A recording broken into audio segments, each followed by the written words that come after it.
Good evening friends, मैं हेमंत मीणा हमारे YouTube channel agriculture वाला पर आपका वेलकम करता हूं। जैसा कि मैंने बोला था 10 अप्रैल से आरईओ और आरएचयू के लिए क्लासेस स्टार्ट होने वाली, तो आज से अपन क्लासेस स्टार्ट करने वाले। और अपन को जो बैच का नाम रखा गया है उस बैच का नाम रखा गया है वॉरियर बैच। वॉरियर का मतलब आप सब जानते हैं, वॉरियर का मतलब क्या होता है? योद्धा। तो अपन भी आरईओ और आरएचयू की तैयारी कर रहे हैं तो किसी योद्धा से कम नहीं है, इसलिए इस बैच का नाम वॉरियर बैच रखा गया है। टाइमिंग अभी डिसाइड नहीं हुआ है दोस्तों, एक दो दिन में मैं टाइम फिक्स कर दूंगा, उसके बाद में अपन टाइमिंग से पढ़ाएंगे। तो आज स्टार्ट करते हैं। आज अपन पढ़ेंगे history of agriculture. History of agriculture का थोड़ा सा पोर्शन पढ़ने के बाद अपन पढ़ेंगे फिर एग्रोनॉमी। जनरल एग्रीकल्चर को अभी इसलिए नहीं लिया है क्योंकि जनरल एग्रीकल्चर में कुछ चीज़ें ऐसी है कि अपडेट डाटा रखना पड़ता है, तो अभी मेरे पास अवेलेबल नहीं है। मैं जैसे एग्रोनॉमी अपन कंप्लीट कर लेंगे उसके बाद अपन जनरल एग्रीकल्चर को कवर करेंगे। इसलिए आज अपन हिस्ट्री ऑफ एग्रीकल्चर के बारे में बात करेंगे, उसके बाद में अपन फिर एग्रोनॉमी के ऊपर चलेंगे और एग्रोनॉमी को पढ़ के जैसे एग्रोनॉमी अपना खत्म होगा उसके बाद हम जनरल एग्रीकल्चर को स्टार्ट करेंगे। तो चलिए दोस्तों चलते हैं। History of agriculture. History of agriculture में सबसे पहले तो एग्रीकल्चर क्या है इसके बारे में जानेंगे। एग्रीकल्चर शब्द किससे लिया गया है, इसका मतलब क्या होता है, वो सब अपन देखेंगे। तो देखते हैं दोस्तों, एग्रीकल्चर एक लैटिन वर्ड है।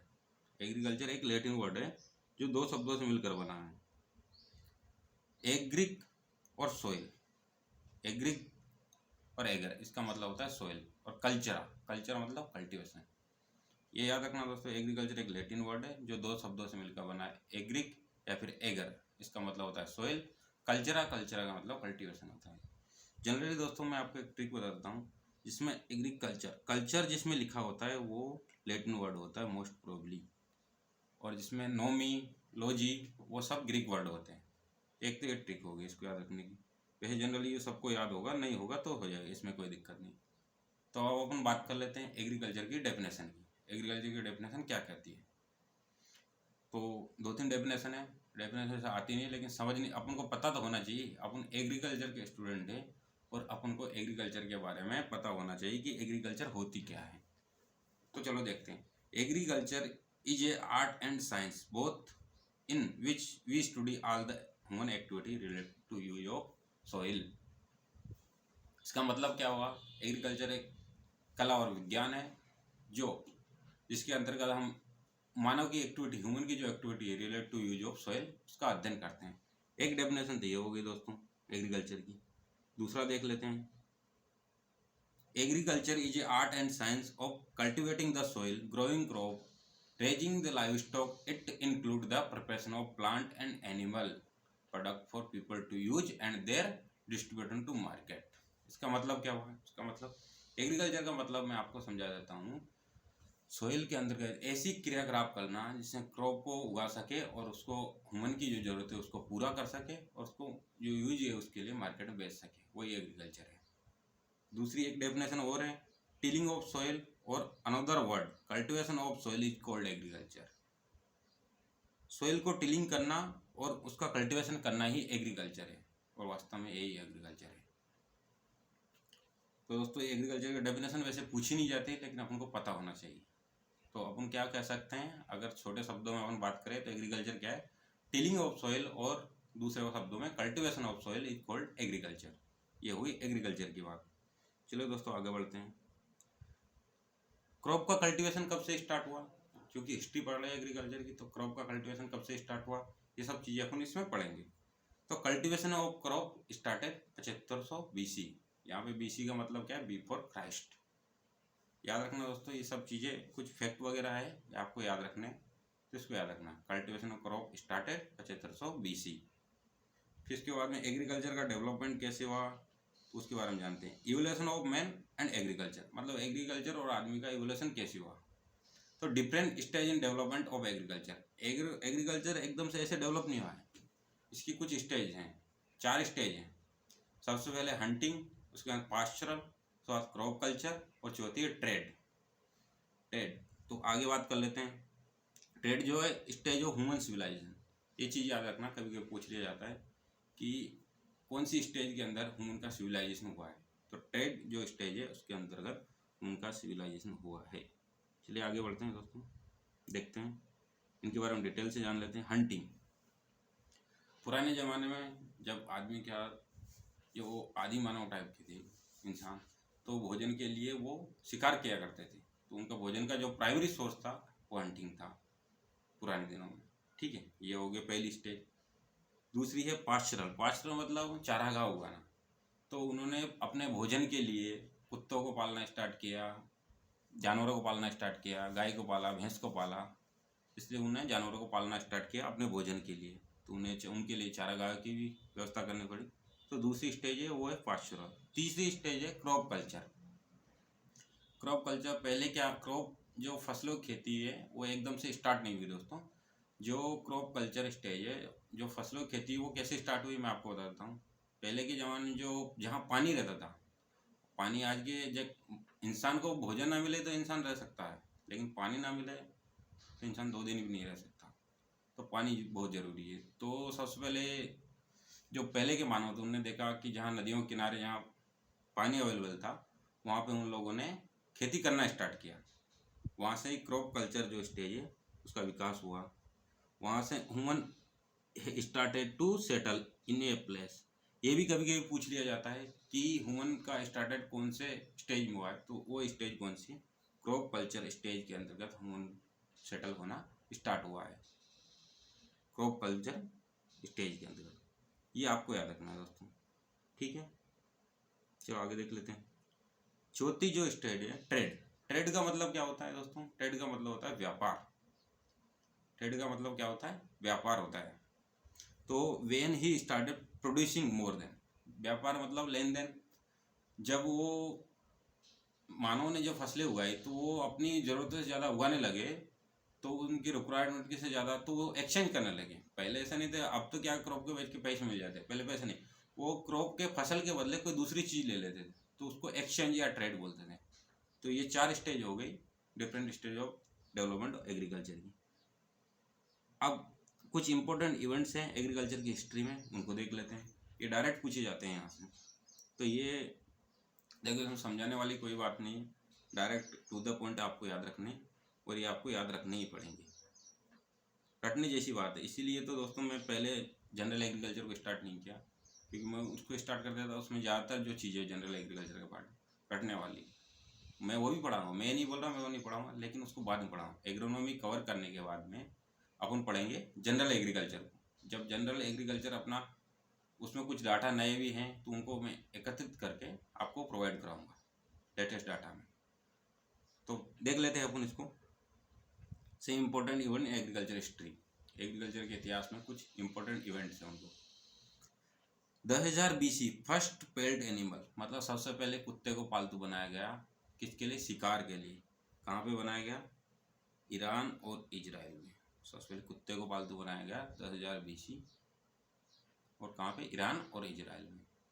आगे देख लेते हैं। 8700 BC, 8,700 BC domestication of ship, फिर भेड़ का पालन हुआ। फिर 7700 BC में बकरी का पालन हुआ, ये देख लो, गोट पालन। फिर 7500 BC में cultivation of crop wheat and barley, याद रखना कई एग्जाम में पूछा जा चुका है। 7500 BC में cultivation of crop wheat and barley, मतलब फसलों की खेती स्टार्ट हुई 7500 BC में। फिर और देख लेते हैं आगे। 6000 BC में domestication of cattle and pig, ऊँट और सूरों को पालना स्टार्ट हुआ। कब हुआ? 6000 BC में। ये आपको याद रखना है, इसमें आपको समझाने जैसी वाली कोई चीज़ नहीं है, सिर्फ आपको रटना है।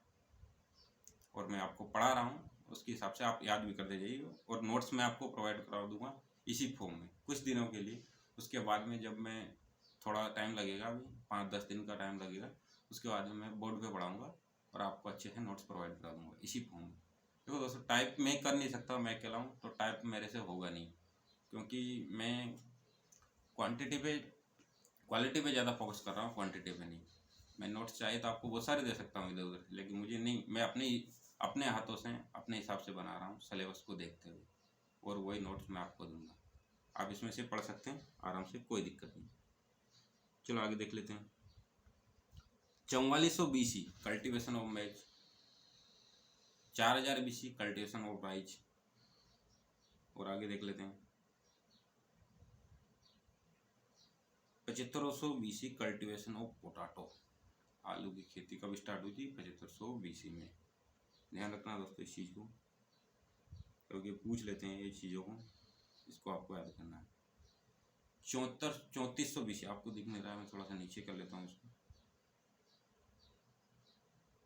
3400 BC में व्हील वाज इन्वेंटेड, पहिए का आविष्कार कब हुआ था? 3400 BC में। 3000 BC में ब्रोंज वाज इन्वेंटेड, ब्रोंज की खोज की गई 3000 BC में। फिर आता है एक इम्पोर्टेंट 2900 BC में प्लाव वाज इन्वेंटेड, यानी प्लाव की खोज हुई 2900 BC के अंतर्गत। और इरिगेटेड फार्मिंग मतलब सिंचित खेती की स्टार्ट जो हुई वो 2900 BC से हुई। ये आपको सिर्फ रटने हैं, मैं आपको पढ़ा रहा हूँ लेकिन आपको रटने हैं और याद रखना है। इसमें से 2900 BC में जो प्लाव वाज इन्वेंटेड और इरिगेटेड फार्मिंग स्टार्टिंग कब हुई, बहुत सारे एग्जाम में पूछ लिया जाता है। When was irrigated farming started, ये सब पूछ लिया जाता है। फिर और आगे देख लेते हैं 2700 BC domestication of silk moth in China, 2700 BC में domestication of silk moth in China.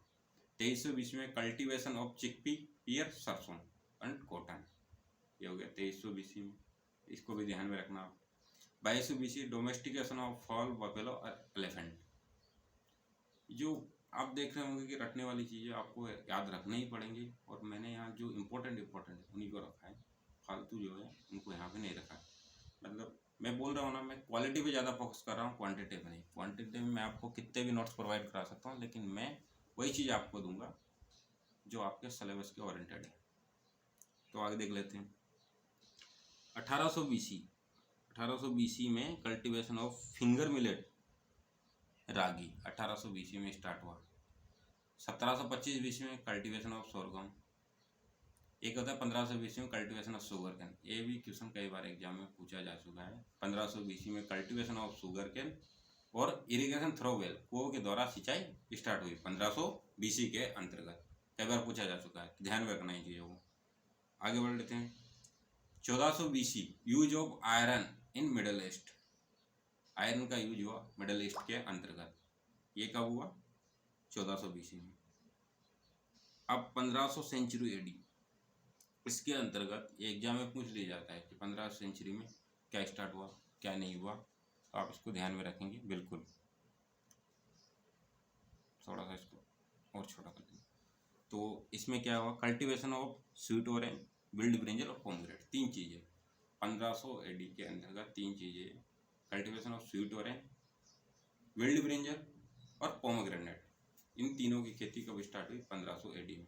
ध्यान रखना है दोस्तों, ये एग्जाम में पूछे जाते हैं, इसीलिए आपको बता रहा हूँ, तो याद रखना 1500 AD में कौन कौन सी है, तो याद रखना स्वीट ऑरेंज, विल्ड ब्रिंजल और पोमग्रेनेट। अब बात करें 16वीं सेंचुरी AD की, तो इसके अंतर्गत इंट्रोडक्शन ऑफ सेवरल क्रॉप, किसके द्वारा? पोर्तुगीज के द्वारा, पुर्तगालियों के द्वारा, पोर्तुगीज बोलते हैं इंग्लिश में, पुर्तगालियों के द्वारा बहुत सारी क्रॉप का इंट्रोड्यूस किया गया इंडिया में। तो कौन कौन सी क्रॉप है 16वीं सेंचुरी में? इसमें पपाया वाला क्वेश्चन बहुत फेमस है, हर कहीं पूछ लिया जाता है, लेकिन सारे ही अपन को याद रखना है। तो potato, sweet potato, arrowroot, cassava, tomato, chilli, pumpkin, papaya, pineapple, guava, custard apple, groundnut, cashew nut, तंबाकू, अमेरिकन कॉटन, रबर, ये 1600 सेंचुरी AD में स्टार्ट हुए थे। अब आप बोल रहे होंगे कि सर तो पढ़ा ही नहीं रहे, रटवा रहे हैं, अब इसमें क्या समझाऊँ? आप समझाने वाली कोई चीज़ है नहीं, सब रटने की चीज़ है, इसलिए तो मैंने जनरल एग्रीकल्चर को पहले नहीं रखा। नहीं तो आप बोलते हैं ऐसे तो हम क्या है, हम भी खुद पढ़ लेंगे, मुझे पता है आप पढ़ लोगे। देखते हैं टेस्ट सीरीज में पता चलेगा आप कितने पढ़ते हो। तो ये जनरल एग्रीकल्चर का पार्ट ज़्यादातर मोस्टली रटने वाला है, इसलिए मैंने उसको स्टार्ट नहीं किया। आज अपन एग्रोनॉमी कुछ टॉपिक पढ़ेंगे, अभी इनको देख लेते हैं। अब आगे चलते हैं थोड़ा सा 1845 AD, इसमें क्या होता? Irish famine due to late blight के द्वारा आयरिश फेमाइन आया था 1845 में। चलो और देख लेते हैं, आगे बढ़ लेते हैं, बस थोड़ा सा पार्ट बचा है। अब देख लेते हैं IARI, imperial agricultural research institute, अब तो इंडियन एग्रीकल्चर रिसर्च इंस्टीट्यूट, लेकिन पहले जो ये बना था इसका नाम था इंपीरियल एग्रीकल्चर रिसर्च इंस्टीट्यूट। कब इस्टेब्लिश हुआ था? 1905 में। कहाँ पे? पूसा में। उस टाइम पूसा कहाँ था? बंगाल में। अभी कहाँ? बिहार में। किसकी वाइसरॉयल्टी है? लॉर्ड कर्जन की वाइसरॉयल्टी है। तो आपको क्या याद रखना है शुरुआत में इसका नाम था इंपीरियल एग्रीकल्चर रिसर्च इंस्टीट्यूट। कब स्टैब्लिश हुआ? 1905 में। कहाँ हुआ था? पूसा में। उस टाइम पूसा कहाँ था? बंगाल में। अभी कहाँ है? बिहार में। किसकी वाइसरॉयल्टी के अंदर? Lord Curzon. दूसरी बात, 1936 में इसको कहाँ शिफ्ट किया गया? नई दिल्ली। पूसा रोड, नई दिल्ली में इसको 1936 में शिफ्ट किया। क्यों किया गया दोस्तों? क्योंकि 1936 में पूसा में अर्थक्वेक आ गया था, तो वहाँ से इसको शिफ्ट किया 1936 में, पूसा रोड, नई दिल्ली। अभी यही है। और फिर इसका जो इंपीरियल है उसको कब सब्स्टिट्यूट किया गया? Imperial was substitute Indian.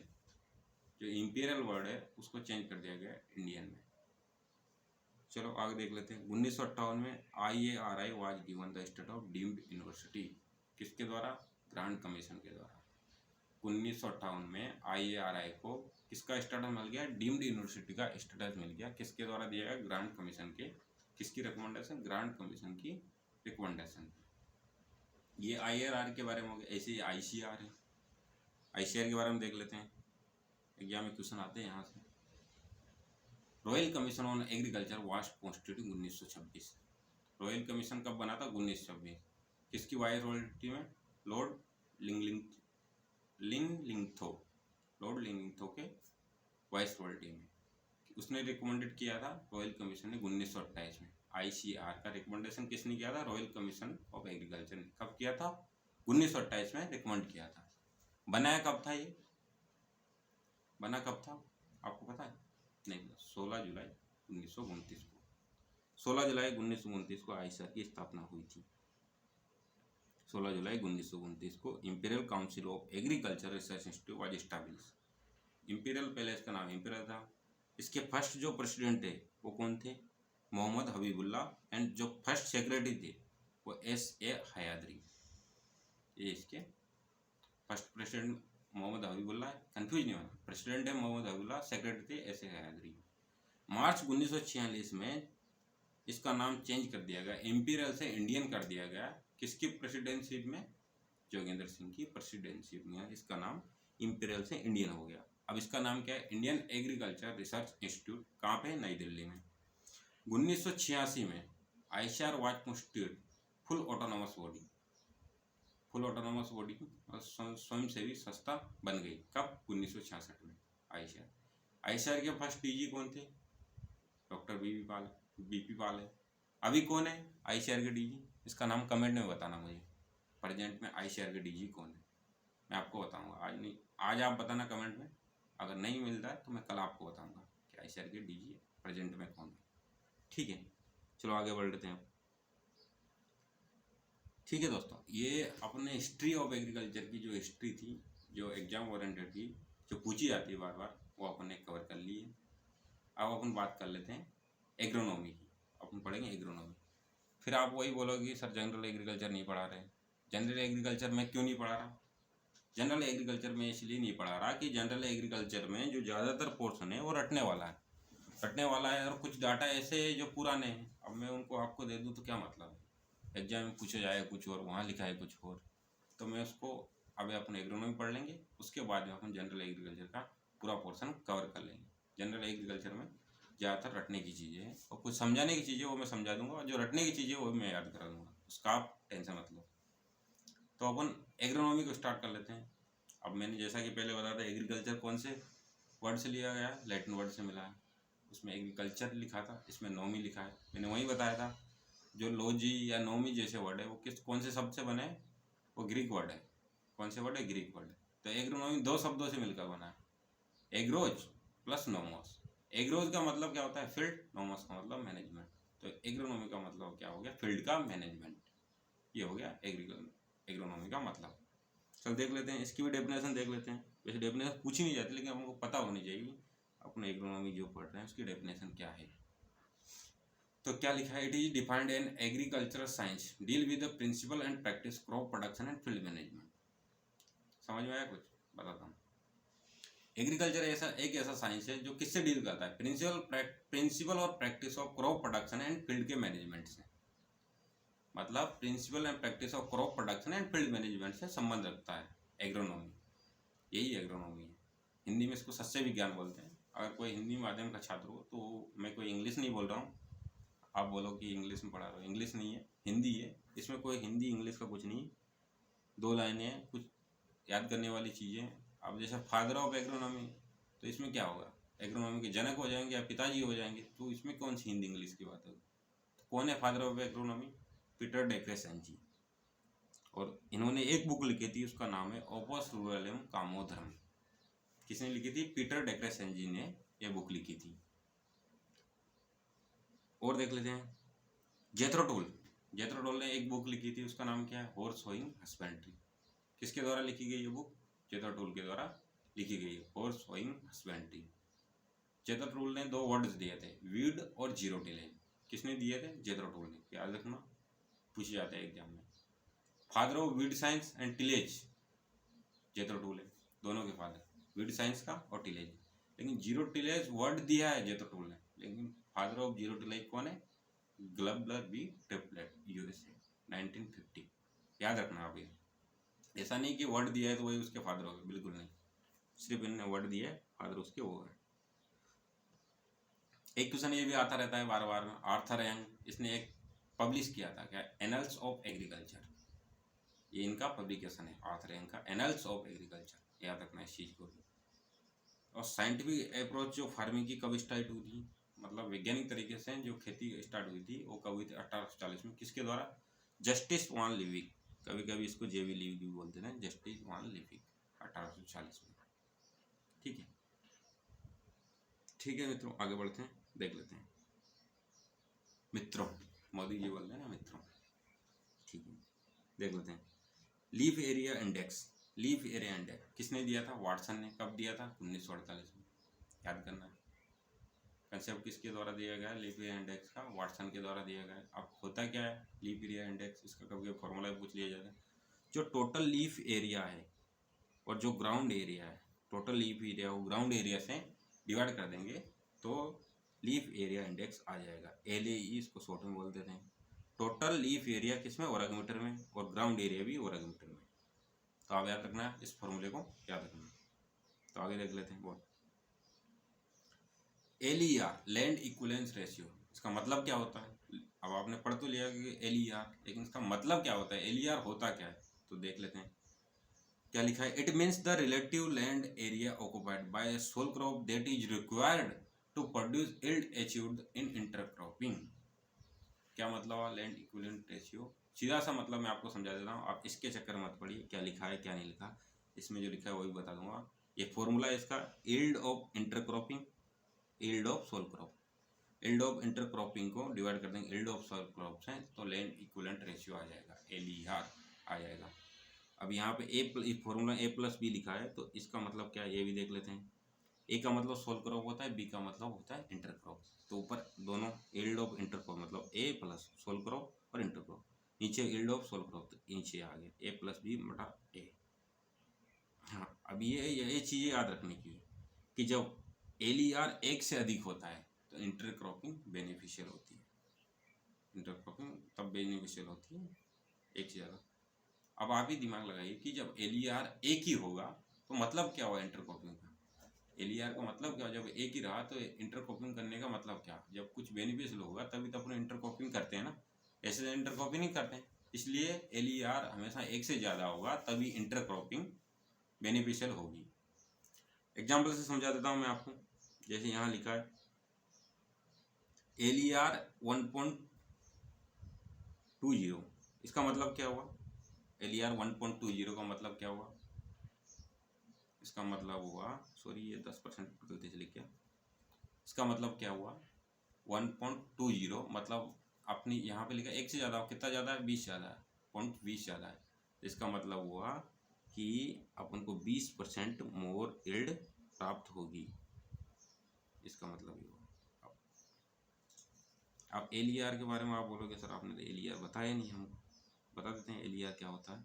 इसका मतलब होता है कि अपन जो इंटरक्रॉपिंग के अंतर्गत इंटरक्रॉपिंग करते हैं उसमें, और उसको जो सोल क्रॉपिंग करते हैं उसमें कितना अपन को बेनिफिट होता है, उसको निकालते हैं, उसको LER बोलते हैं, लैंड इक्विवेलेंट रेशियो, यही LER होता है। आप एक फॉर्मूला जरूर याद रखिएगा, फॉर्मूला आपके लिए मस्ट है, और ये हमेशा याद रखनी है, LER जब 1 से ज़्यादा होगा तभी इंटरक्रॉपिंग बेनिफिशियल होगी, ये आपको हमेशा याद रखना है। चलो आगे देख लेते हैं। क्रॉपिंग इंटेंसिटी, क्रॉपिंग इंटेंसिटी इसका फॉर्मूला क्या है? Total cropping area net cultivated area. आप बोलोगे सर ये क्या होता है, हम तो जानते ही नहीं है टोटल क्रॉपिंग एरिया क्या होता है, नेट कल्टीवेटेड एरिया क्या होता है। तो मैं बता देता हूँ आपको। जैसे आपके पास 10 हेक्टेयर खेत है, अब 10 हेक्टेयर खेत में आपने 10 हेक्टेयर खेत है, अब इसमें 2 बार क्रॉप लगाई, 5 हेक्टेयर में अलग 5 हेक्टेयर में अलग 10 हेक्टेयर में लगा दी, और फिर आपने 10 हेक्टेयर में एक बार कर ली, फिर दूसरे सीजन में 10 हेक्टेयर में कर ली, तो आपका टोटल क्रॉपिंग एरिया या ग्रॉस क्रॉप्ड एरिया भी बोलते हैं, वो कितना हो गया? 20 हेक्टेयर हो गया, 2 बार क्रॉप ले तो ग्रॉस क्रॉप्ड एरिया हो गया। लेकिन नेट कल्टिवेटेड एरिया तो आपका 10 ही है ना, आपका जगह ही 10 हेक्टेयर है, वो तो आपका नेट कल्टिवेटेड एरिया हो गया। इसी का रेशियो है, इसको बोलते हैं क्रॉपिंग इंटेंसिटी। इसमें 100 का गुणा कर देते हैं बस। एक चीज़ और है, क्रॉपिंग इंटेंसिटी ऑफ इंडिया कितनी है? लगभग 142%। परसेंट लगाना भूल गया, 142%। कितनी है क्रॉप इंटेंसिटी ऑफ इंडिया की? 142% है। ऐसा कौन सा स्टेट है जिसकी क्रॉपिंग इंटेंसिटी सबसे ज़्यादा है? कौन सा स्टेट है दोस्तों ऐसा जिसकी क्रॉपिंग इंटेंसिटी सबसे ज़्यादा? दिमाग लगाइए। पंजाब। पंजाब एक ऐसा स्टेट है जिसकी क्रॉपिंग इंटेंसिटी सबसे ज़्यादा है। क्यों है? क्योंकि पंजाब का 98.2% एरिया जो है सिंचित है, वहाँ पे इरीगेटेड फार्मिंग है, पूरा क्षेत्र इरीगेटेड है। अल्लाह पूरा 100% नहीं मानो, लेकिन 98.2% एरिया वहाँ का पंजाब का सिंचित है, इसलिए वहाँ की क्रॉपिंग इंटेंसिटी सबसे ज़्यादा है। क्या लिखा है? Cropping intensity of monocropping always 100%। आप बोलोगे सर ये कैसे होता है? हमेशा ही 100% रहेगी मोनोकल्चर की या मोनोक्रॉपिंग की। क्यों रहेगी? मैं आपको समझा देता हूँ थोड़ा। क्योंकि यहाँ पे कितनी क्रॉप लोगे? मोनोकल्चर में मोनोक्रॉपिंग क्या होता है? मोनो का मतलब होता है एक, क्रॉपिंग का मतलब फसल, एक फसल लेना, ये होता है साल में एक ही फसल लोगे, उसको बोलते हैं मोनोक्रॉपिंग। तो उसकी क्रॉपिंग इंटेंसिटी हमेशा एक ही तो होगी, एक ही क्रॉप ले रहे हो। नेट कल्टिवेटेड एरिया भी उतना रहेगा, ग्रॉस क्रॉप कल्टिवेटेड एरिया भी उतना रहेगा, तो उतनी बराबर आएगी, तो 100% रहेगी। एक और चीज़ देख लेते हैं अब, रोटेशनल इंटेंसिटी RI इसको बोलते हैं, ये परसेंट में देखते हैं, और क्रॉप इंटेंसिटी भी परसेंटेज में देखते हैं। अब रोटेशनल इंटेंसिटी क्या होती है, इसका फॉर्मूला क्या है देख लेते हैं। Number of crop grown in rotation, कितनी क्रॉप आपने ग्रो की है उसको डिवाइड करेंगे, कितने साल आपने फसल ली है, ड्यूरेशन ऑफ द रोटेशन, 1 साल या 2 साल, 1 साल की फसल होगी या 2 साल की होगी, उसको अपन इसमें देखते हैं कितनी क्रॉप। जैसे राइज वीट है, जैसे अपन ने राइज और वीट का लिया एग्जाम्पल लेके मैं आपको समझाता हूँ। राइज है और वीट है, राइज और वीट अपने खरीफ में राइज लगा दिया और रबी में अपने वीट लगा दिया। अब अपने पास क्रॉप कितनी होगी? 2 क्रॉप होगी। ईयर कितना हो गया? एक ही साल हुआ, खरीफ और रबी एक ही साल हुआ, इंटू 100 कर देंगे, कितनी आ रही है? 200%। रोटेशनल इंटेंसिटी कितनी आएगी? 200%। एक चीज़ और ध्यान रखना, आपको बता देता हूँ कि अगर खरीफ में अपन लगाया राइज, रबी में वीट लगा दिया, और जायद में भी अपन मूंग लगा देते, तब कितनी होती? क्योंकि ईयर तो चेंज नहीं होता, ईयर तो एक ही रहता, फसलें 3 हो जाती, तो कितनी हो जाए? 300। तो कितनी हो जाए? 300% हो जाती फिर। ठीक है दोस्त, तो आगे बढ़ लेते हैं, देख लेते हैं। और ये हो गया, यहाँ बता ही दिया मैंने आपको क्रॉप रोटेशन। अब आ गया क्रॉप रोटेशन। क्रॉप रोटेशन क्या होता है? क्रॉप जैसा कि नाम से ही पता चला, क्रॉप का रोटेशन मतलब क्रॉप रोटेशन मतलब क्रॉप का रोटेशन हो रहा है, लैंड फिक्स है। क्या लिखा है एक बार पढ़ के बता देता हूँ। In crop rotation land is fixed but crop is rotate year after year in same land. मतलब एक ही जगह में क्रॉप को रोटेट करके उगाना है, वही क्रॉप रोटेशन होता है, उसी को बोलते हैं क्रॉप रोटेशन। ठीक है, आगे बढ़ लेते हैं, आगे देख लेते हैं क्या है हार्वेस्ट इंडेक्स। हार्वेस्ट इंडेक्स क्या होता है मैं बता देता हूँ आपको कि economical yield divide by biological yield into 100, यह हार्वेस्ट इंडेक्स का फॉर्मूला है। नीचे लिखा है, मैं आपको बताता हूँ, economical yield divide by biological yield, यही हार्वेस्ट इंडेक्स का फॉर्मूला है, इसका फॉर्मूला है हार्वेस्ट इंडेक्स का। अब आप बोलोगे कि इकोनॉमिकल यील्ड क्या होती है सर? इकोनॉमिकल यील्ड में जैसे अपन इकोनॉमिक पार्ट जिसको अपन अपने काम में लेते हैं। काम तो अपन को भूसा भी आता है, लेकिन ज़्यादा काम क्या आता है, ग्रेन। जैसे गेहूँ में इकोनॉमिक पार्ट कौन सा हो गया, उसका दाना। भूसा भी काम में आता है जानवरों को, लेकिन उसका इकोनॉमिक पार्ट होता है दाना। अब उसका बायोलॉजिकल पार्ट कौन सा होगा, ग्रेन और भूसा दोनों। तो अपन इसको हार्वेस्ट इंडेक्स को निकालते समय इकोनॉमिकल यील्ड बटा बायोलॉजिकल यील्ड ऐसे निकालते हैं। तो इकोनॉमिक यील्ड में ग्रेन और यहाँ पर ग्रेन प्लस स्ट्रो, उसको डिवाइड करके इनटू 100 कर देंगे तो अपन का हार्वेस्ट इंडेक्स आ जाएगा। अब हार्वेस्ट इंडेक्स होता क्या है, वो भी बता देता हूँ मैं आपको। हार्वेस्ट इंडेक्स होता क्या है, harvest index is a efficient utilisation और assimilation of carbon dioxide in the form of photosynthesis. समझ में आया कुछ, समझा देता हूँ, एक बार पढ़ लेता हूँ फिर आपको समझाता हूँ क्या लिखा है। Harvest index is the efficient utilization of assimilation of carbon dioxide in the form of photosynthesis is expressed in terms of harvest index. Harvest index is also called of coefficient of effectiveness। coefficient of effectiveness इसको harvest index को ही बोलते हैं, याद रखना ये चीज। अब harvest index क्या होता है, हार्वेस्ट इंडेक्स का मतलब होता है कि इफिशिएंट जो यूटिलाइज होता है कार्बन डाइऑक्साइड का किसके फॉर्म, फोटोसिंथेसिस के फॉर्म में, उसी को हार्वेस्ट इंडेक्स बोलते हैं, उसी को हार्वेस्ट इंडेक्स बोलते हैं। फॉर्मूला मैंने आपको बता ही दिया है, फॉर्मूला याद रखना, मेन फॉर्मूला है इसका। इसको कोएफिशिएंट ऑफ इफेक्टिवनेस भी बोलते हैं, ये भी मैंने आपको बता दिया है। आगे देख लेते हैं, आगे आ गया coefficient of effectiveness, harvest index होता है। अब इसका क्या है, सिंक अपॉन सोर्स इनटू 100, इसका फॉर्मूला हो गया कोएफिशिएंट ऑफ इफेक्टिवनेस। अब आप बोलोगे सर सिंक क्या होता है, सोर्स क्या होता है। सिंक जनरली ब्रेन को लेकर चलो, इकोनॉमिक पार्ट जो है वो सिंक होता है, और जो बायोलॉजिकल पार्ट है वो सोर्स होता है। ये कंसेप्ट बना के चलो, जो इकोनॉमिक का पार्ट है वो सिंक है, और जो बायोलॉजिकल पार्ट है वो सोर्स है। देख लेते हैं सोर्स क्या लिखा है यहाँ पे। सोर्स क्या होता है, part of the plant where photosynthesis occur, generally जहाँ पे फोटोसिंथेसिस होती है उस पार्ट को अपन बोलते हैं सोर्स। जिस पार्ट में फोटोसिंथेसिस होती है उस पार्ट को बोलते हैं सोर्स।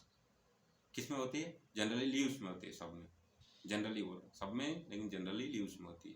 तो ये हो गया सोर्स। सिंक क्या होता है, जहाँ पे फोटोसिंथेसिस एक्यूमुलेट होती है, generally grain is the sink. Generally जो होता है ग्रेन वो सिंक होता है, जहाँ पे फोटोसिंथेसिस एक्यूमुलेट होती है, मतलब इकट्ठी होती है। यहाँ पर तो फोटोसिंथेसिस होती है लेकिन वो इकट्ठी कहाँ होती है, ग्रेन में, तो उसको सिंक बोलते हैं। लेकिन जनरली होता है, लेकिन एक्सेप्शन में देख लो, पोटाटो इकोनॉमिक पार्ट कौन सा है, उसका स्टेम, जो पोटाटो आलू अपन खाते हैं उसको स्टेम बोलते हैं, तो उसमें वहाँ पे होती है, उसको सिंक में गिना जाता है। शुगर बीट में रूट्स है, पालक में लीव्स है। तो जो इकोनॉमिक पार्ट है उसको सिंक बोलते हैं। ये कंसेप्ट आप हमेशा याद रखना, जो इकोनॉमिकल पार्ट है उसको सिंक में गिना जाता है। ठीक है दोस्तों, आगे बढ़ते हैं, देख लेते हैं। अब देखते हैं क्रॉपिंग पैटर्न। ये कंसेप्ट अब आगे आपका कंसेप्ट समझने वाला। क्रॉपिंग पैटर्न क्या होता है, क्रॉपिंग सिस्टम क्या होता है, और भी बहुत सारे टर्म है, उसको अपन देखेंगे। क्रॉपिंग पैटर्न इसमें पढ़ के बताऊंगी, ऐसे समझा दूँ। क्रॉपिंग पैटर्न का मतलब क्या होता है, जैसे हम मोबाइल में पैटर्न लगाते हैं ना, आजकल तो सब लगा के रखते हैं, कोई अपने मोबाइल में बिना लॉक के नहीं रखता। पैटर्न कोई यूँ करके लगा देगा, कोई यूँ करके लगा देगा, कोई तो पता नहीं ऐसे लगाया कैसे करके लगाया, तो यही पैटर्न होता है।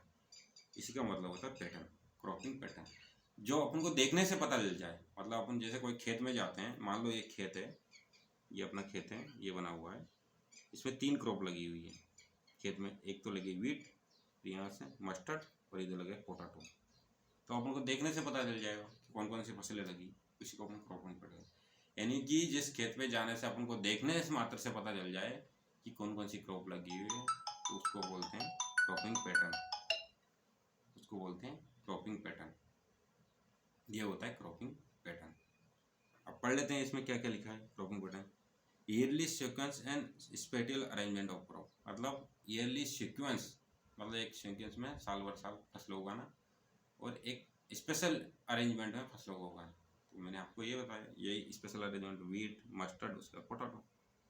The proportion of area under various crop at the point of time in a unit area, मतलब एक खेत को एक पर्टिकुलर टाइम में एक पॉइंटों में बांटकर उस पर खेती करना है, वही क्रॉपिंग पैटर्न कहलाता है। मतलब जो अपने देखने से समझ आ रहा है। आप तो इतना याद रखना, जो चीज़ देखने से समझ आ जाए उसी को अपन बोलते हैं क्रॉपिंग पैटर्न। वही अपना क्रॉपिंग पैटर्न है, ठीक है। ये अपना क्रॉपिंग पैटर्न हो गया। अब आगे बढ़ लेते हैं और देख लेते हैं। ये क्रॉपिंग पैटर्न हो गया, सॉरी, देख लेते हैं आगे। अब क्रॉपिंग सिस्टम क्या होता है? सिस्टम क्या होता है मैं आपको बताता हूँ कि जो पैटर्न है उसके साथ में जो अपने पास जो रिसोर्स अवेलेबल होते हैं, जैसे सिंचाई के साधन हो गया और भी ट्रैक्टर वगैरह हो, जो फार्म पे जो भी रिसोर्स है उनको मिला लो। क्रॉपिंग पैटर्न प्लस जो अवेलेबल रिसोर्स है फार्म पे, उसी को अपन क्रॉपिंग सिस्टम बोलते हैं। वही होता है क्रॉपिंग सिस्टम। पढ़ के बता देता हूँ आप क्या लिखा है। Means the relation of a specific cropping pattern with all available resource like land, water and environmental,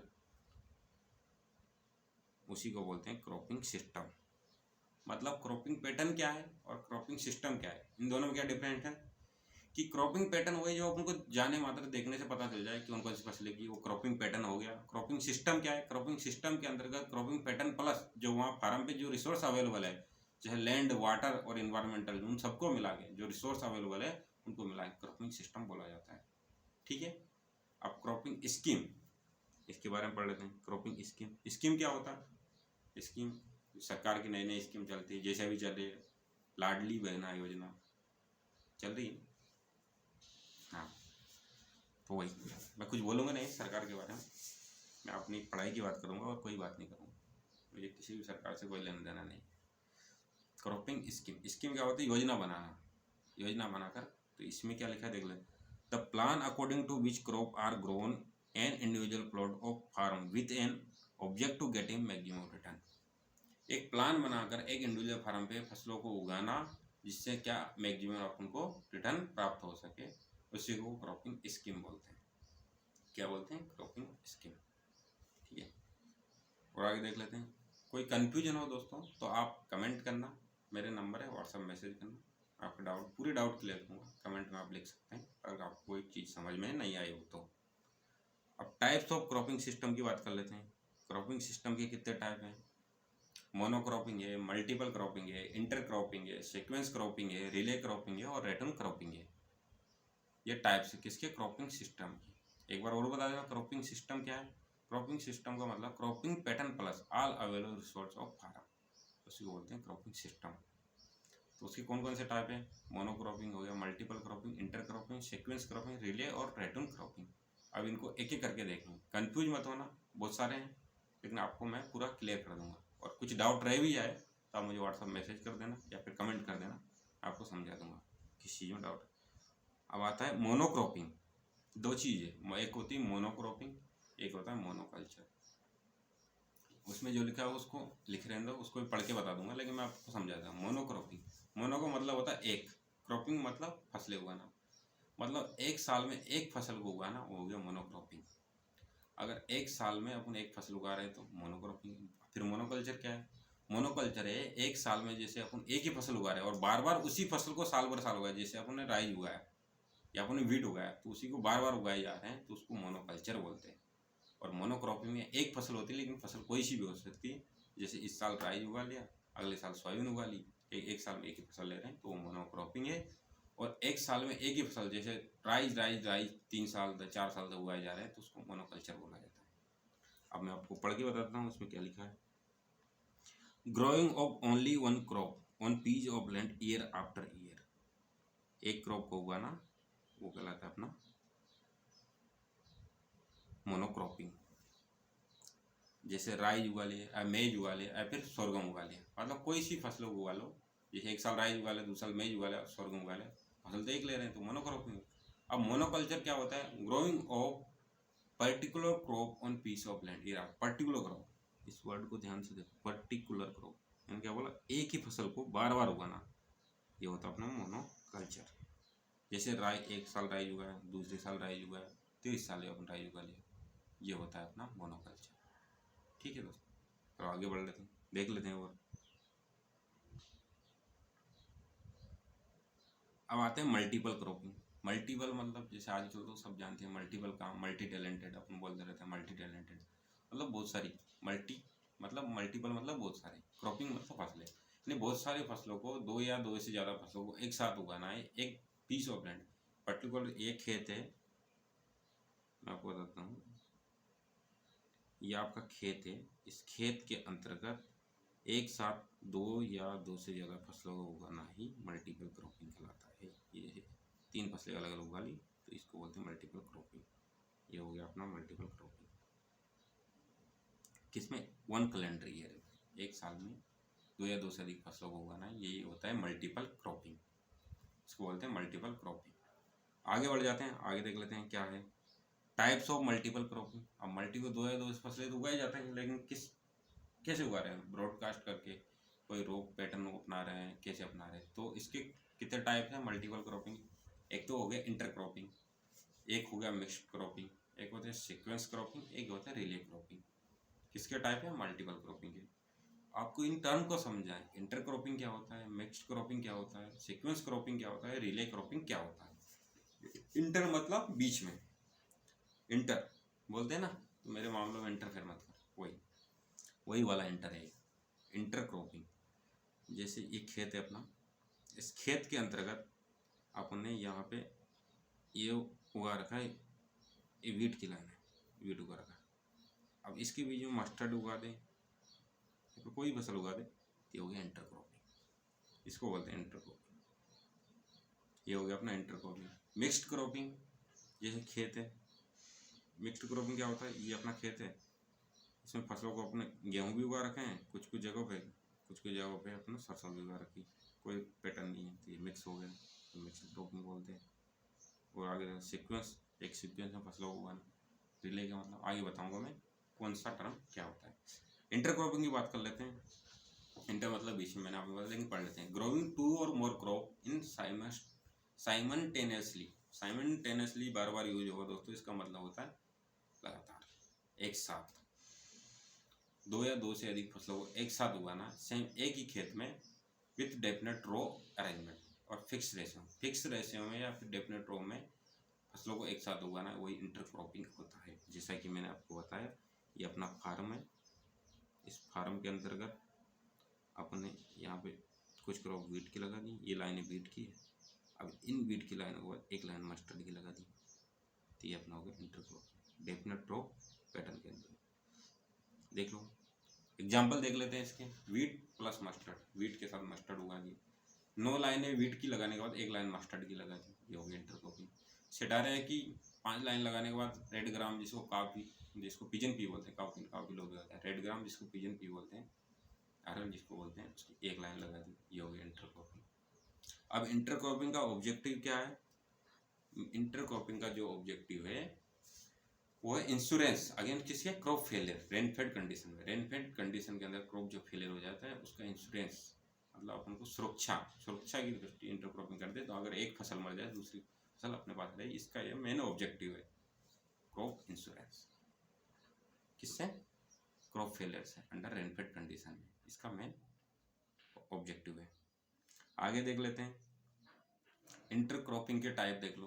parallel cropping, अब इन 3-4 वर्ड है, इनको अच्छे से समझना है। इंटरक्रॉपिंग के टाइप है, मल्टीपल क्रॉपिंग के टाइप थे, अब इंटरक्रॉपिंग के टाइप है। पैरेलल क्रॉपिंग, पैरेलल क्या होता है, पैरेलल कैसे होता है, जिसमें पैरेलल का मतलब समझा देता हूँ। ये होता है पैरेलल, ये ऐसे चल रहा है, ऐसे चल रहा है, ठीक पैरेलल हो गया, एक साथ फसल उगाना। पैरेलल का मतलब cultivation of such crop which have different natural habit और जीरो हैबिट। इस चीज़ को आप हमेशा याद रखना, डिफरेंट नेचुरल हैबिट और जीरो कॉम्पिटिशन, ये हो गया पैरेलल क्रॉपिंग। पैरेलल क्रॉप में डिफरेंट नेचुरल हैबिट होती है और उनके बीच में जीरो कंपटीशन होता है, किसमें, पैरेलल क्रॉपिंग। आगे देख लेते हैं एग्जांपल, देख लेते हैं इसके कौन कौन से एग्जाम, जैसे ब्लैक ग्राम प्लस मेज, ब्लैक ग्राम के साथ में मेज को लगा दिया, या फिर ग्रीन ग्राम को लगा दिया मेज के साथ में। अब क्यों, इसके बीच में जीरो कंपटीशन कैसे हो गया, मैं बताता हूँ आपको। जीरो कंपटीशन ऐसे है कि जो मेज और ग्रीन ग्राम दोनों ऐसी फसलें हैं जिनका न्यूट्रिएंट के लिए जो पीक डिमांड होती है वो 35 दिन की होती है, डे आफ्टर सोइंग, मतलब बुआई से 35 दिन पे इनकी न्यूट्रिएंट पीक डिमांड होती है, किसके लिए, न्यूट्रिएंट के लिए। लेकिन जो मेज है उसकी पीक डिमांड आती है 50 दिन। तो हो गया different natural habit, zero habit, उसको बोलते हैं पैरेलल क्रॉपिंग। आगे देख लेते हैं, एक होता है कंपेनियन क्रॉपिंग, हिंदी में इसको सहचर फसलें बोलते हैं। Intercropping where the production of both intercrop equal that is solid planting. इसका मतलब क्या हुआ, एक ऐसी इंटरक्रॉपिंग जिनको दोनों को फसलों को उगाने से उनको उत्पादन उतना ही निकलता है जितना अगर उनको अलग अलग उगाया जाता, तो उसको बोलते हैं कंपेनियन क्रॉपिंग। मतलब उनको एक साथ उगाने से उनको कोई फर्क नहीं पड़ रहा, ना घट रही है ना बढ़ रही है। जैसे अगर आपने मस्टर्ड को लगाया होता तो जितना उत्पादन अकेली मस्टर्ड देती उतना मस्टर्ड और सुगरकेन लगाने पर फिर भी मस्टर्ड का उत्पादन ना गिरा ना बढ़ा, बराबर है। उसको बोलते हैं कंपेनियन क्रॉपिंग। मतलब उत्पादन पे कोई इफेक्ट नहीं पड़ा। अगर अकेला लगाते हैं तब भी मस्टर्ड इतनी निकलती, सुगरकेन के साथ भी लगाया तब भी इतनी निकली। ये हो गया कंपेनियन क्रॉपिंग। दूसरा पोटाटो प्लस शुगरकेन या फिर ऑनियन प्लस शुगरकेन।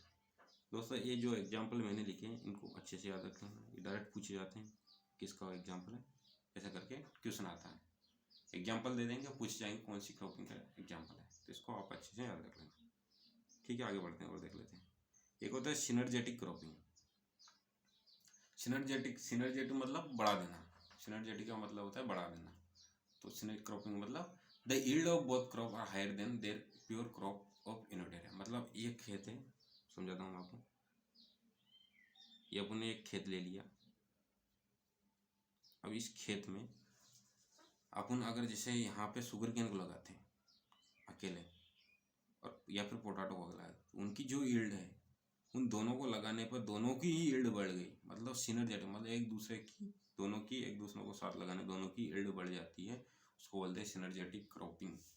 दोनों की यील्ड ज़्यादा निकलती है अगर अकेले कितना। जैसे अगर अपने खेत में अगर शुगरकेन अकेला लगाया होता तो उसकी जो यील्ड है दोनों को साथ लगाने पर आती है वो अकेले लगाने पर कम आती है, और दोनों को साथ लगाने में शुगरकेन की यील्ड बढ़ जाती है। या फिर हमने पोटैटो को अकेले लगाया होता तो जो पोटैटो शुगरकेन के साथ में एक खेत में लगाया उसकी यील्ड जो है वो अकेले लगाने से ज़्यादा आती है, इसलिए इसको बोलते हैं सिनर्जेटिक क्रॉपिंग। दोनों की यील्ड बढ़ जाती है इसमें। अब आगे बढ़ लेते हैं। एक होती है रो इंटरक्रॉपिंग। अब रो इंटरक्रॉपिंग का मतलब क्या होता है, growing two or more crop simultaneously. Simultaneously मतलब एक साथ, मतलब दो या दो से अधिक फसलों को इन ए रो में। रो तो है, इंटरक्रॉपिंग में दो या दो अधिक फसलें होगी। रो का मतलब एक रो हो गया, तो नाम से पता चल रहा है रो मतलब एक रो में उगाना है दो या दो अधिक फसलों को, उसको बोलते हैं रो इंटरक्रॉपिंग। उदाहरण मैं आपको समझा देता हूँ। जैसे देखो, मेज प्लस ग्रीन ग्राम, एक लाइन मेज की एक लाइन ग्रीन ग्राम की, इंटरक्रॉपिंग किया। मेज प्लस ब्लैक ग्राम, एक लाइन मेज की एक ब्लैक ग्राम की। ग्राउंडनट प्लस रेड ग्राम, एग्जाम्पल ऐसे याद रखना, ग्राउंडनट की 6 लाइन और रेड ग्राम की 1 लाइन, ये यहाँ पे। तो एग्जाम्पल को आप अच्छे से याद कर लेना।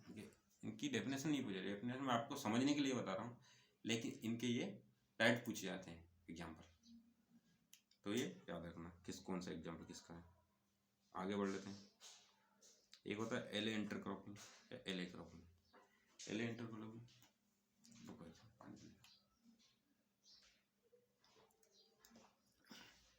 एक होता है एले इंटरक्रॉपिंग या फिर एले क्रॉपिंग। एले इंटरक्रॉपिंग बोल दो या फिर एले क्रॉपिंग बोल दो। क्या होता है कि आपको ऐसे समझाता हूँ, जब बड़े बड़े ट्री होते हैं, बड़े बड़े पेड़ होते हैं, उनके बीच में जो जगह रह जाती है उसके अंतर्गत एक कोई भी फसल लगा देना, सोयाबीन लगा दो, वीट लगा दो, या कोई भी छोटी फसल लगा देना पेड़ों के बीच में, उसको बोलते हैं एले या फिर एलो क्रॉपिंग या फिर एले इंटरक्रॉपिंग। पढ़ के बताता हूँ। Planting row of tree at wide spacing with companion crop grown the alley between the row. Example क्या है, वीट बिटवीन किसमें, वालनट। वालनट के जो बगीचा है उसके बीच में वीट को लगा देना, ये हो गया एले क्रॉपिंग। एले का मतलब है वाइड स्पेसिंग ट्री के बीच में फसलों को लगाना, ये होता है एले क्रॉपिंग। आगे देख लेते हैं आगे क्या लिखा है। Strip cropping. स्ट्रिप मतलब एक चौड़ी पट्टी, इस टाइप से। जैसे ये पट्टी है इतनी चौड़ी, इससे पट्टियों में खेत को बांट देते हैं इस टाइप से, ये हो जाती है स्ट्रिप क्रॉपिंग। तो क्या लगेगा, growing two or more crop simultaneously in strip wide enough independent cultivation. जो एक दूसरे पे इंडिपेंडेंट होती है, एक दूसरे पर डिपेंड नहीं होती है। जैसे एक पट्टी ये यहाँ लगा दी, दूसरी पट्टी यहाँ लगा दी, तो ऐसे पट्टियों में खेती करना उसको स्ट्रिप इंटरक्रॉपिंग बोलते हैं। स्ट्रिप का मतलब पट्टी, चौड़ी पट्टियों में, उसको बोलते हैं स्ट्रिप इंटरक्रॉपिंग। एग्जाम्पल याद रखना आप इनके। एग्जाम्पल क्या है, ग्राउंडनट प्लस रेड ग्राम। 6 पट्टी लगा दी ग्राउंडनट की, एक 4 पट्टी लगा दी रेड ग्राम की, तो ये हो गया 6 ग्राउंडनट की और एक रेड 4 रेड ग्राम की, 6 और 5 4 हो गया, ये हो गया स्ट्रिप इंटरक्रॉपिंग। आगे देख लेते हैं क्या है। रिले, अब आता है रिले या फिर ओवरलैपिंग। रिले का मतलब क्या होता है? रिले जो शब्द लिया गया है ये रिले रेस से लिया गया है, रिले रेस से लिया गया है। रिले रेस देखी हुई, मैं समझा देता हूँ। दो या दो अधिक फसलों को साइमल्टेनियस मतलब एक साथ उगाना, पार्ट जो during the part of life cycle, एक दूसरे की लाइफ साइकिल मतलब एक फसल कटे नहीं उसके पहले दूसरी फसल को बो देना, ये होता है रिले क्रॉपिंग। ओवरलैपिंग भी इसी का नाम है, क्योंकि एक फसल के कटने से पहले दूसरी फसल को लगा देते हैं तो उसको रिले क्रॉपिंग बोलते हैं। उदाहरण मैं आपको दे देता हूँ, डायग्राम से मैं आपको समझाता हूँ। यहाँ पे फर्स्ट क्रॉप की सोइंग हुई, यहाँ पे फर्स्ट क्रॉप की हार्वेस्टिंग हुई। सेकंड क्रॉप को कब बो दिया? फर्स्ट क्रॉप की हार्वेस्टिंग से पहले, ठीक है। फिर यहाँ पे हार्वेस्टिंग, अब यहाँ सेकंड क्रॉप की हार्वेस्टिंग हुई और थर्ड क्रॉप को बो दिया उससे पहले, कि ये हो गया रिले। एक दूसरे मतलब एक क्रॉप की लाइफ साइकिल कंप्लीट नहीं हुई उसके पहले दूसरी क्रॉप को उगा दिया, उसको बोलते हैं रिले क्रॉपिंग, रिले इंटरक्रॉपिंग। और मैं देख लेता हूँ इसमें कौन कौन क्या क्या चीज़ लिखी है, ये तो मैंने आपको बता ही दिया। Second crop planted after the crop has reach the कौन सी रिप्रोडक्टिव स्टेज। रिप्रोडक्टिव क्या स्टेज होती है? जिसमें पॉलिनेशन हो जाता है, उसके पॉलिनेशन के बाद में जो रिप्रोडक्टिव स्टेज पे क्रॉप आ जाती है उसके बाद में दूसरी क्रॉप को बो देते हैं। जैसे राइज में, लोलैंड राइज में क्या करते हैं? लेथायरस को बो देते हैं। लेथायरस को बो देते कब? जब धान की फसल कटने होती है उसके लगभग 15 से 20 दिन पहले लेथायरस को बो देते हैं, तो उसको रिले क्रॉपिंग का उदाहरण है। इसको ओवरलैप कर रही है इसलिए इसका नाम ओवरलैपिंग हो गया। अब क्या लिखा है? पेरा, दो वर्ड है दोस्तों, देखना, पेरा और उतेरा पूछा जाता है एग्जाम में बहुत सारी बार पूछा गया है पेरा उतेरा। एक बार ऐसे ही पूछ लिया जाता है पेरा किस स्टेट से संबंधित, तो पेरा बिहार और पश्चिम बंगाल से संबंधित है। उतेरा किस स्टेट से संबंधित है, तो उतेरा एमपी से संबंधित है। पेरा और उतेरा आगे देख लेते हैं। अब इनका मतलब क्या होता है? पेरा उतेरा मतलब वही मैंने आपको बताया कि सोइंग और लेथायरस या लेंटिल बिफोर हार्वेस्टिंग और मतलब धान की फसल को कटने से पहले अपन को लेथायरस को सोइंग कर देते हैं, उसी को बोलते हैं पेरा या उतेरा। किसमें? लोलैंड राइज में। ये होगी रिले क्रॉपिंग, ये मैंने आपको बता दिया। अब एक चीज़ और है, एक पॉइंट है जो मेरे दिमाग में आ गया तो मैंने लिख दिया। जो रिले क्रॉपिंग का जो कंसेप्ट है वो किसने दिया है? डॉक्टर शेर सिंह बेंस ने। याद रखना आप, रिले क्रॉपिंग का जो कंसेप्ट है वो किसने दिया है? डॉक्टर एस बेंस भी लिख देते हैं, या फिर शेर सिंह बेंस ने रिले क्रॉपिंग का कंसेप्ट दिया है। ठीक है, आगे बढ़ते हैं। और सीक्वेंस क्रॉपिंग। अब सीक्वेंस का मतलब तो आप भी समझ गए सीक्वेंस क्या होता है, मैं बस समझाता हूँ। एक क्रॉप यहाँ लगा दी, दूसरी यहाँ लगा दी, तीसरी यहाँ लगा दी, एक सीक्वेंस में क्रॉप हुआ ना, ये होता है सीक्वेंस क्रॉपिंग। पढ़ लेते हैं। Growing two or more crop in a sequence same piece of land in farming. एक फार्मिंग ईयर के अंदर एक खेत में, इस खेत के अंतर्गत अपन फसलों को एक सीक्वेंस में लगाना, यही होता है सीक्वेंस क्रॉपिंग। मिलते जुलते हैं इसलिए आप कंफ्यूज मत होना, एग्जाम्पल बस याद रखना। अब सीक्वेंस क्रॉपिंग में इसको बोलते हैं नॉन ओवरलैपिंग, रिले को बोलते हैं ओवरलैपिंग। ओवरलैपिंग इसमें क्या होता है? सक्सीडिंग का मतलब क्या होता है? जो क्रॉप अपन, जैसे अपन एक क्रॉप राइज कटने वाला है तो अपन गेहूँ बोएंगे, तो गेहूँ सक्सीडिंग क्रॉप मतलब आने वाली क्रॉप, प्रीसीडिंग मतलब पहली बार क्रॉप। इसके अंदर क्या होता है? सक्सीडिंग क्रॉप जो है आने वाली क्रॉप कब प्लांट की जाती है? जब प्रीसीडिंग पहले वाली क्रॉप की हार्वेस्टिंग हो जाती है, इसलिए इसको नॉन ओवरलैपिंग भी बोलते हैं या सीक्वेंस क्रॉपिंग भी बोलते हैं। ठीक है, आगे बढ़ते हैं और देख लेते हैं। एक होता है रेटून। रेटून का मतलब आप समझ ही गए होंगे, रेटून का मतलब क्या होता है? रेटून मतलब पेड़ी। रेटूनिंग किस में की जाती है? रेटूनिंग किससे संबंधित है? शुगर केन से संबंधित है। शुगर केन के अंदर क्या, गन्ने को काट लिया जाता है, काटने के बाद उसी की जो ब्रांच होती है, जो तना होता है, उसी से ये जैसे तना यहाँ से काट लिया तो यहाँ से वापस उसमें फुटाव आ जाता है और वापस यहाँ से फसल तैयार हो जाती है, तो उसी को बोलते हैं रेटून क्रॉपिंग। रेगिंग क्रॉप विथ रीग्रोथ मतलब उसी से कमिंग आउट, उसकी रूट से वापस से बढ़ जाती है। किसमें होती है? शुगर केन में। कितनी रेटून क्रॉपिंग रहनी चाहिए? साइंटिफिक एडवाइस, एक बार अपन को रेटून क्रॉपिंग ले सकते हैं, ये साइंस कहता है, एक बार लेने की सलाह दी जाती है। अब एक दो कंसेप्ट और बचे हैं दोस्तों, उसके बाद अपन क्लास को यहीं ख़त्म करेंगे, उसके बाद में फिर कल और आगे बढ़ेंगे। एक होता है फार्मिंग सिस्टम। फार्म एक होता है मिक्स्ड फार्मिंग, एक होता है फार्मिंग सिस्टम। पहले अपन क्या पढ़ा था, क्रॉपिंग पैटर्न, क्रॉपिंग सिस्टम। अब आता है फार्मिंग सिस्टम। अब फार्मिंग सिस्टम क्या होता है मैं आपको समझाता हूँ। Appropriate combination of farm enterprise, मतलब फार्म पे जितने एंटरप्राइज है उनका, जैसे क्रॉपिंग हो गया, लाइव स्टॉक हो गया, पोल्ट्री है, फिशरी है, उनका एप्रोप्रिएट मतलब सही तरीके से कॉम्बिनेशन में उगाना, कॉम्बिनेशन में करना, जिससे फार्म को इनकम ज़्यादा आ सके और प्रॉफिट हो सके, उसको बोलते हैं फार्मिंग सिस्टम। सिस्टम का मतलब ये होता है सिस्टम से करना, और फार्मिंग का मतलब खेती। तो इसके अंतर्गत फार्मिंग सिस्टम के अंतर्गत खेती के अलावा पोल्ट्री, लाइव स्टॉक, पशुपालन, जैसे पोल्ट्री, मुर्गी पालन, फिशरी, मत्स्य पालन, फॉरेस्ट्री, तो जिससे अपन को फार्म को ज़्यादा ज़्यादा प्रॉफिट हो सके। फार्मिंग सिस्टम और मिक्स्ड फार्मिंग, माइनर डिफरेंस क्या लिखा नीचे, फार्मिंग सिस्टम और मिक्स्ड फार्मिंग में माइनर सा डिफरेंस है। ये मैं आपको बता रहा हूँ कि जो फार्मिंग सिस्टम है वो भी मिक्स्ड फार्मिंग से जुड़ता है। मिक्स्ड फार्मिंग क्या होता है, मिश्रित खेती जिसको बोलते हैं। मिक्स्ड क्रॉपिंग अलग चीज़ है, क्रॉप को मिक्स करना। मिक्स्ड क्रॉपिंग क्या होती है, दो या दो से अधिक फसलों को मिलाकर, मतलब कोई रो या पैटर्न में नहीं, डायरेक्ट ऐसे उनके बीज को लिया और मिला लिया, वो मिक्स्ड क्रॉपिंग हो गया। मिक्स्ड फार्मिंग क्या होता है, एग्रीकल्चर के साथ साथ पशुपालन करना, लाइफ स्टॉक जिसको बोलते हैं, पोल्ट्री हो गया, फिशरी हो गया, बी कीपिंग हो गया, इन सबको एक साथ करना होता है मिक्स्ड फार्मिंग। और फार्मिंग सिस्टम क्या होता है, इनका अप्रोप्रिएट कॉम्बिनेशन क्या है, माइनर डिफरेंस है दोनों में। क्या डिफरेंस है, जिससे फार्मिंग सिस्टम में जो टर्म यूज किया जाता है किसमें, इनका सबका क्रॉपिंग के साथ साथ लाइफ स्टॉक, पोल्ट्री को किसके लिए, प्रॉफिट के लिए। ये प्रॉफिट की बात आ जाएगी तो फार्मिंग सिस्टम है। और मिक्स्ड फार्मिंग के अंतर्गत अपन फसलों के साथ साथ में पशुपालन, बी कीपिंग, पोल्ट्री आदि करते हैं, उसको मिक्स्ड फार्मिंग बोलते हैं। अगर फिर भी आपको कोई डाउट हो तो आप मुझे बेझिझक बोल सकते हैं, कमेंट कर सकते हैं, कमेंट का रिप्लाई करूँगा। कमेंट नहीं करें तो आप, मेरा व्हाट्सअप नंबर होगा या फिर मैं व्हाट्सअप ग्रुप की लिंक डाल दूँगा इसके डिस्क्रिप्शन है, उससे ग्रुप में ऐड हो जाइए। वहाँ से मेरे नंबर पे आप मुझे मैसेज कर सकते हैं पर्सनली। ग्रुप में भी कोई किससे पूछ सकते हैं, नहीं तो आप मुझे पर्सनली मैसेज करके पूछ सकते हैं, या फिर कॉल भी कर सकते हैं। अगर आप कुछ ऐसा डाउट है तो कॉल करके भी पूछ सकते हैं, ऐसी कोई दिक्कत नहीं। ठीक है, आगे देखते हैं। मिक्स्ड फार्मिंग मैंने आपको बता ही दिया।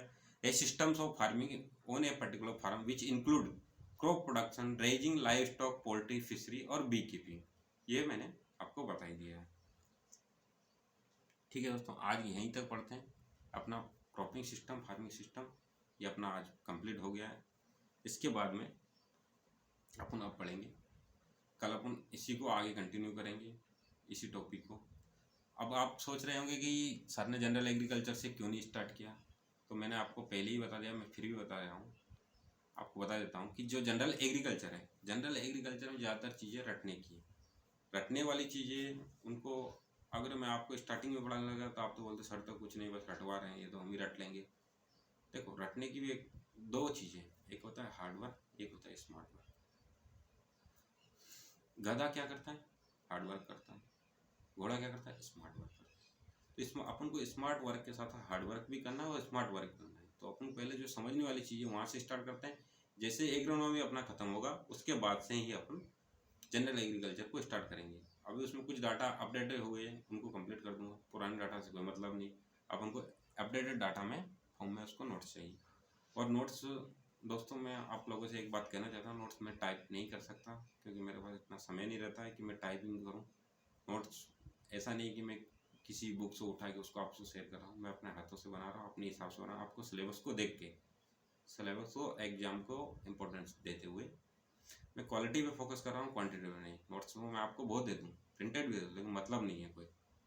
मैं आपको लिखे हुए फॉर्म में देता हूँ, हैंड राइटिंग मेरी खुद की राइटिंग। अगर कोई चीज़ समझ नहीं आए तो पूछ सकते हैं, और आप इससे से अपना खुद का नोट्स बना सकते हैं। नहीं बनाओ तो इससे भी पढ़ सकते हैं। और इसकी PDF मैं ग्रुप में, व्हाट्सएप ग्रुप में शेयर करूँगा, और इस व्हाट्सएप ग्रुप की लिंक मैं डिस्क्रिप्शन में डाल दूँगा, तो आप वहाँ से व्हाट्सएप ग्रुप में ज्वाइन हो जाइए, टेलीग्राम ग्रुप में ज्वाइन हो जाइए, और वहाँ से आपको PDF मिल जाएगी। मैं रोज़ PDF सेंड कर दूँगा, और कुछ दिनों बाद, 4-5 दिनों बाद या 8-10 दिन बाद मैं आपको बोर्ड पे पढ़ाऊँगा यहाँ पे, तो उससे आपको कोई दिक्कत नहीं होगी। अब 1-2 दिन की बात है, आप एडजस्ट कर लीजिए।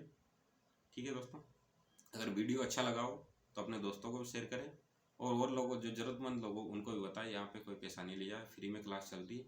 अच्छी लगी हो तो दूसरों लोगों को शेयर करें। और लाइव क्लास की बात हो तो लाइव क्लास में अभी एक प्रॉब्लम आ रही है, यूट्यूब जो है जब तक सब्सक्राइब 500 नहीं होते या उससे ज़्यादा नहीं होते तब तक लाइव की अनुमति नहीं देता। अभी आप सब लोगों की कोशिश है, अगर आप लोग शेयर करेंगे तो 500 तो एक दिन में हो जाएंगे, तो लाइव आना हो जाएगा। और लाइव क्लास का मज़ा ही अलग होता है। ये वीडियो मैं अपलोड करूँगा, लेकिन लाइव क्लास का मज़ा ही अलग होता है। वहाँ पर आप कमेंट करेंगे, तुरंत पूछेंगे, कोई दिक्कत नहीं, मैं तुरंत जवाब दूंगा, अपना ऑन द स्पॉट बात होगी। तो कोशिश कीजिए, अपने स्टेटस पर लगाइए और लोगों को शेयर कीजिए, जिससे लोगों को पता चले और उनको अच्छी लगी तो देखें। कोई ज़बरदस्ती नहीं, जिनको अच्छी लगे वो क्लास देखें और चैनल को सब्सक्राइब करें। Thank you. ओके, मिलते हैं फिर अगली क्लास में।